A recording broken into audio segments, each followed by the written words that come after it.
dodging from behind. I know some of your middies are thinking, oh, I don't dodge from behind, but as you guys get older, middies, you guys should all be able to dodge from behind, from everywhere in the field, whether you're an attackman. These past couple of years, my freshman, sophomore year, I did a lot of dodging from behind. My coaches moved me from dodging, dodging from up top. It just, makes it different. It's harder for some defensemen to cover, playing in, areas where they're not comfortable with, different spots of the field. But my two favorite spots to dodge from are the corners of the field. Who plays soccer here? Anyone? Joey. Some of you guys play soccer. I call it, where the flags are, right? I did. Where corner kicks are taken. I call it dodging from the flags, or the sweet spot. I think it's the best. I think it's the two best spots to dodge from, for a couple reasons. One, instead of dodging from X is a good thing. It's not a bad thing to dodge from behind, right from X. The only thing is, you have the end line here, and then you have the crease right there. There's not much space to run at your guy. All he has to do is give you 5 yards, and that's all you have. But if you dodge from the corner, you can come way out here. The defensemen are taught not to play too far out, so that'll just give you more room and more opportunity to run at your guys at full speed. And that's always a good thing as a dodger. But I love coming from the corner of the field, either this side or that field, either this side or that side of the field. And again, guys, I love going both ways because as you get older, teams will start to scout you and they'll know what's your strong side. You guys have to develop your weak hand and make it just as strong as your strong hand. One of the biggest things I did when I was a kid, my dad had me out every day for 2 years straight. All I could do was use my left hand on the wall. Our neighbor actually had a brick garage. It was in our backyard, and they let us use their brick wall for a wall. And I did a wall ball for 2 hours every day, just for my left hand only. My dad wouldn't let me switch hands. Then my left hand became my strong hand. So then after those 2 years, when I went back righty, I felt comfortable with that because that's what I was born with, right? So guys, work on that weak hand as much as you can. Find a wall, go to your local neighborhood park or high school.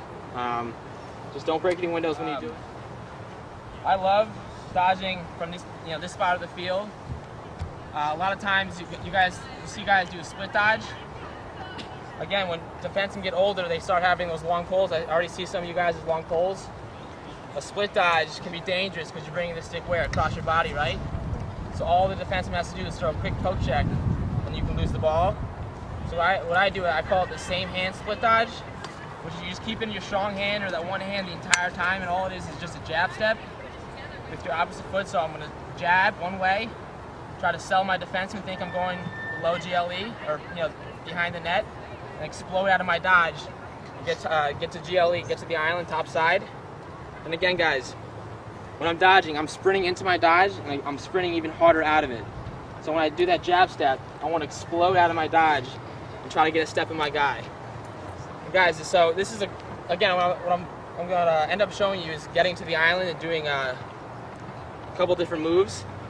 And what the island is, it's 5 yards out from the pipe and 5 yards up, so it's right around here. And why do you think we want to get to the island, guys? Good place to shoot. Good place to shoot. Why is that? Because you have what? Better what? Angles. Yeah, so a lot of times you see guys come out of an inside roll, or they take a shot from here. What's going to happen? The goalie's hugging the pipe, right? Not much cage to shoot at. So when they come out of the roll, the goalie's right there, they're hugging the pipe, and you get stuffed a lot. So it's really important to get high enough and wide enough when you come out of the dodge. So again, but before I get to the island, I always want to do an initial move. I'm always trying to beat my guy from behind. And let's say I get a good move from behind, I get enough steps on him. All I want to do is just get high enough and take that shot, right? But what's going to happen when you guys start to come this close to the net? Slide. And what's going to happen? You're going to get hit. Corner of the field. I love dodging. I love dodging from here. I'm going to sprint right at my guy. I'm going to do a same hand split dodge. So all it is a quick jab step one way and explode out. I'm running right towards the island. I want to make sure I'm getting high enough. And again, let's say I get a good step on my defenseman, but what they're taught to do is get top side on you, get above you. So as soon as he overplays me, he gets too high. He's trying to make up that ground I have on him because I got a good step on him. He's trying to cover that ground and get high enough to get top side. I'm feeling my defenseman. And as soon as he gets high enough, I'm going to put the brakes on, plant that opposite foot, swivel the hips around him. And so what happens when he throws a check? What's he gonna do? Hit my back, right? Hit my helmet. I'm gonna draw a penalty. What happens when I do this?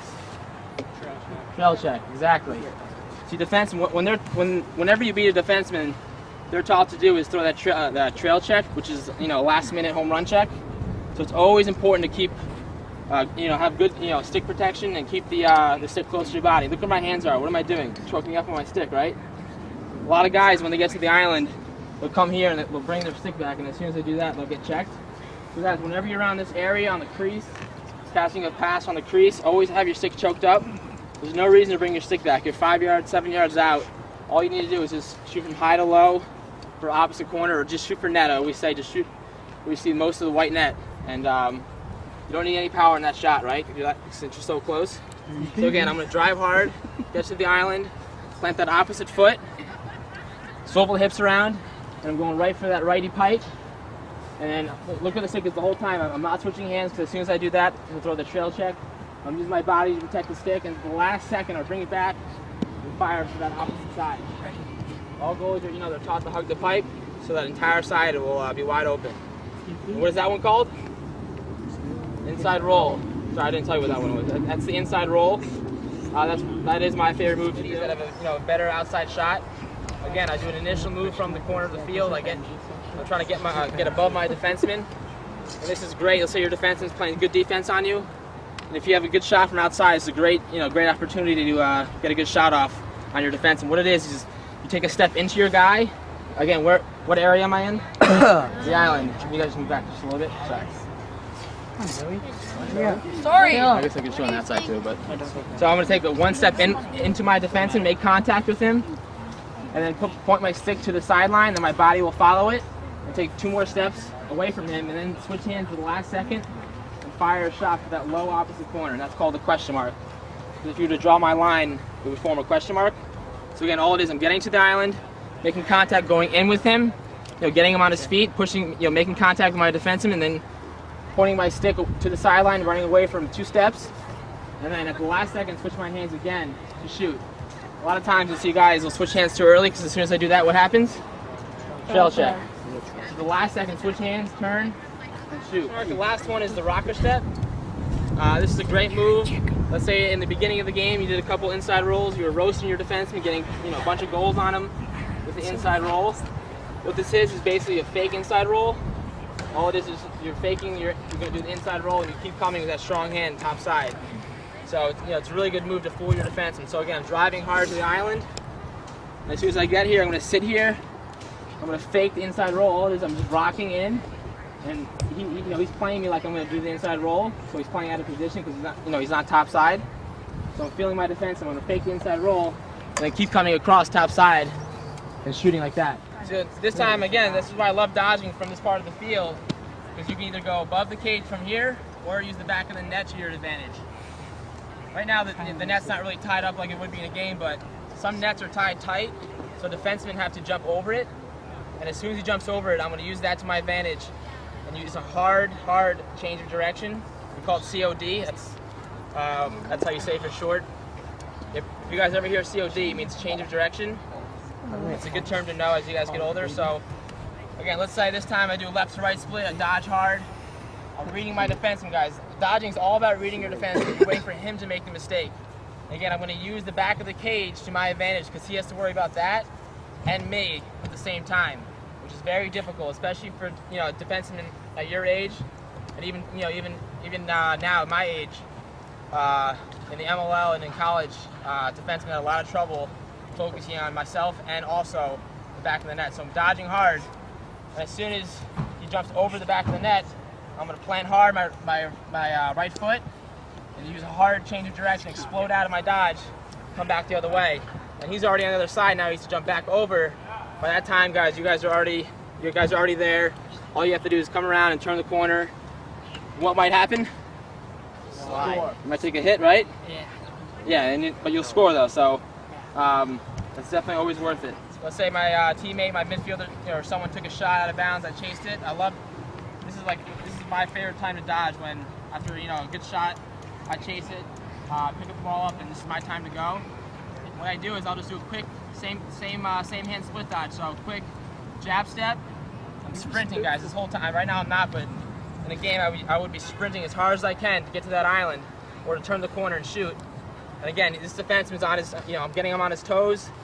And, trying to make sure he's trying to make sure he's playing good defense and getting top side. Again, instead of getting all the way up to the island, what I'm going to do is at the last second, put the brakes on plant. All I'm doing is just stopping short really quickly, pulling my stick underneath because he's playing too far top side. I'm getting underneath, tucking my stick. The last second, bring it back.